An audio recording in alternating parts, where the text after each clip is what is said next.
हमारे साथ बैनुल-अक़वामी मईशतदान जनाब डॉक्टर मोहम्मद शहबाज साहब शामिल गुफ्तगू होंगे। वेलकम करता हूं डॉक्टर मोहम्मद शहबाज साहब आपको। बहुत शुक्रिया अली भाई।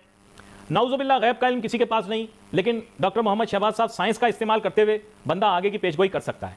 मैं आपको वजाहत के साथ बता दूं कि पेशगोई हम दोनों ने की कि हालात वाक़यात मामलात के तहत हमें ये समझना पड़ेगा कि ये जंग अगर तूल पकड़ गई तो पाकिस्तान को इसमें बहुत बड़ा नुकसान होगा, बल्कि अभी जो हम अपनी तरफ से सिचुएशन को लाइटली ले रहे हैं, perhaps it will have the maximum impact in this region on our country. क्या कहते हैं आप?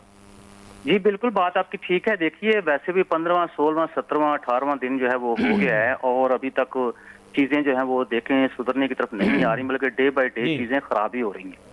और उस खराबी की वजह से तेल की जो सप्लाई लाइन है वो जाहिर सी बात है, सप्लाई चेन जिसे कहते हैं, वो खासी मुतासर हुई है। बल्कि ईरान ने अब ये कहा है कि जो अमेरिका के इत्तेहादी हैं उनके जो जहाज हैं वो तो अब नए हुर्मुज़ से नहीं गुजरते, लेकिन उसके अलावा जो है वो लोग गुजर सकते हैं। उसमें इंडिया भी शामिल है, जिनको आज उनके दो जहाज, गैस वाले दो जहाज जो हैं वो उन्होंने गुजरने दिए हैं।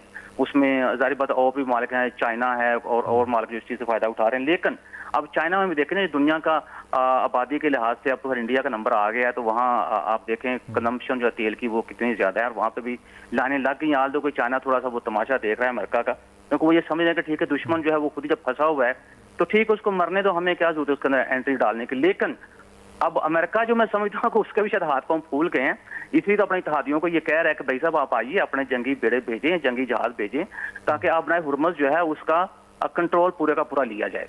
और उसमें G7 के कुछ कंट्रीज हैं, उसमें चाइना है, उसके अंदर फ्रांस है, बरतानिया है, जनूबी कोरिया है, तो उन्होंने मना कर दिया है। इवन कि जापान जो है उन्होंने मना कर दिया है। और स्विट्जरलैंड जो उन्होंने खास वाज़ेह ये कहा है कि अमेरिका के जो जहाज हैं, खासकर जंगी जहाज, उनको हमारी फ़ज़ाई हदूद इस्तेमाल करने की इजाज़त बिल्कुल नहीं है।